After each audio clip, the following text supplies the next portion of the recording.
Well, speaking of Palmer and writing, he wrote about Todd Monken meeting with the Baltimore Ravens media for the first time earlier this week. And we got to hear from Monken and hear that he gave a lot of credit to Georgia's staff and everything that he learned from Kirby Smart. He gave a ton of credit to Kirby Smart for what he built at Georgia. And if Kirby didn't already have this established with the Dogs, it doesn't sound like Monken would have been nearly as interested to take the job a few seasons ago. Man, he's been really forthright about that, about the opportunity to join what Georgia had going there, the established culture. I mean, even took the born on third base thing and put it on himself. How many guys do that? But yeah, Todd Monken has been very complimentary of Georgia, and I think Georgia fans obviously love him too. I mean, he has done a tremendous job. And I know I've actually gotten a few emails here like, man, I didn't know you weren't a Monken guy. I totally am. I mean, he did a fantastic job. I just do think that when you're looking at these guys and they're individuals and they're humans, they didn't push all the right buttons. And Todd Monken didn't push all the right buttons, but he pushed plenty of buttons to get Georgia where it was. And Kirby Smart deserves a lot of credit for hiring him because the whole, everybody, Mike Bobo, this is a buddy hire. Well, Kirby could have made a buddy hire a long time ago and he didn't. He hired Todd Monken.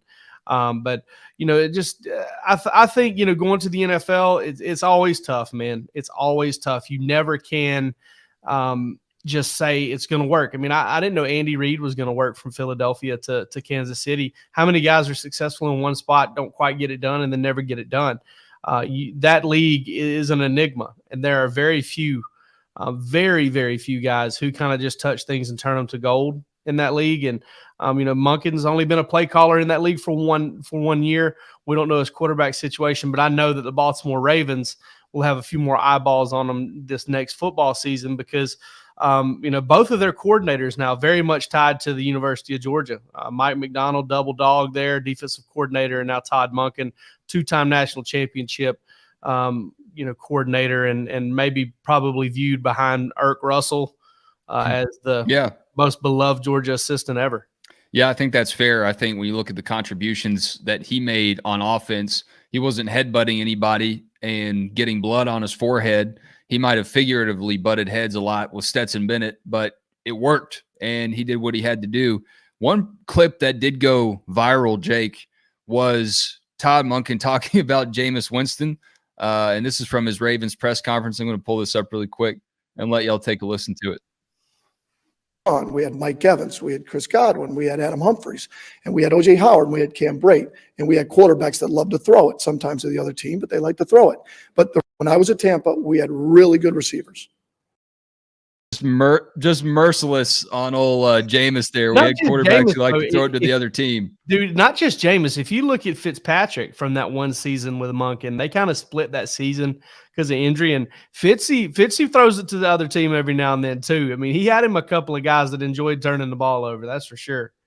Yeah, so when fans got frustrated with Stetson Bennett being a little bit unpredictable, a little bit squirrely with the football, that was nothing new for Monken. He'd been there before, and Stetson really was pretty efficient other than some questionable throws and decisions he made on his own. So I'm thinking about the Peach Bowl when he had that one interception and then had that one play that I think Monken confirmed, but Kirby definitely said that Stetson wasn't even supposed to try to throw it to Ladd McConkey. So that probably gave Monken some flashbacks from some of his more loosey-goosey quarterbacks he had in the pros. Yeah, can you imagine the number of times, Stetson probably pulled that stuff in practice, knowing, Stetson's one of those guys, he's probably smart enough in his own head to kind of be like, all right, this is practice. This is no real, there's no real repercussion for forcing this thing in there, and maybe threw some picks in practice. I bet Monken's sitting there thinking, man, this kind of stuff's gotten me fired before. This kind of stuff's gotten the staff let go. But I guess you don't have to worry about that at Georgia. Not after what they got done last year. It was probably one of the most secure spots he could have ever been. And we'll see if he enjoys the selection of less security over less recruiting time spent. Yeah, I mean that's really the easiest couple of dots to connect, right? Is he did hit the trail a little bit. He did go out. He did talk to guys. But what kind of impact do you think really came down to with recruits specifically, just seeing what Monken was all about versus their relationship. Do you think that was one of those rare instances where the results on the field were able to speak so much louder than the coach recruiting, just because he wasn't taking it as seriously as some of his peers, I guess, that do go out and recruit significantly way more and are more passionate about what they do?